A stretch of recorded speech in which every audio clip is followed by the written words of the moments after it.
नमस्कार मित्रो, खरेदी खतामध्ये आपण जी काही प्रॉपर्टी घेतो त्याचे जे चतुर्सीमा टाकतो आणि दस्त रजिस्टर करतो. आपल्याला असं वाटत असतं की खरेदी खतात ज्या चतुर्सीमा टाकल्या त्या रजिस्टर्ड झाल्या आहेत, त्यामुळे त्या अंतिम आहेत, फायनल आहेत किंवा त्या चतुर्सीमाप्रमाणे आपल्या प्रॉपर्टीच्या बाउंड्रीज ठरतात किंवा डिफाईन होतात असं आपल्याला वाटतं. पण हे कायद्याच्या कसोटीवर जेव्हा याला आपटलं जातं तेव्हा हे टिकत नाही. का? कारण खरेदी खतावर तुम्ही ज्या काही चतुर्सीमा टाकता किंवा लिहिता त्या खरेदी देणारा आणि खरेदी घेणारा या दोघांनी सेल्फ डिक्लेरेटरी या स्वरूपाच्या दोघांनी घोषित केलेल्या त्या सीमा आहेत.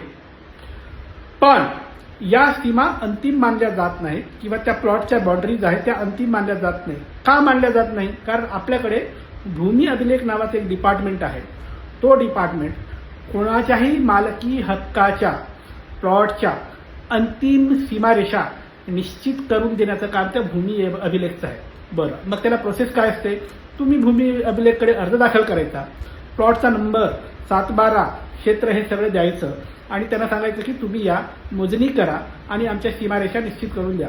मग ते थेट येत नाही, लगतचे जेवढे गटवाले आहेत त्यांना नोटीस पाठवतात, मग ते येतात, मोजणी करतात आणि मग मोजणी झाल्यानंतर तुम्हाला एक कागद देतात. त्या कागदाचं नाव आहे क प्रत किंवा याला आपण मोजणीचा दाखला सुद्धा म्हणतो. या क प्रतमध्ये ज्या कुठल्या सीमारेषा त्या भूमी अभिलेखनी निश्चित करून दिल्या फक्त आणि फक्त त्याच अंतिम आणि फायनल मानल्या जातात.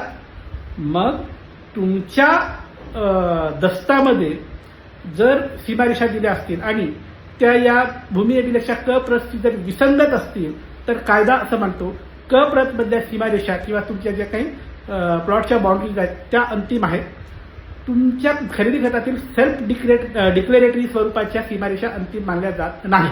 त्यामुळे खरेदी करताना ही गोष्ट लक्षात ठेवा.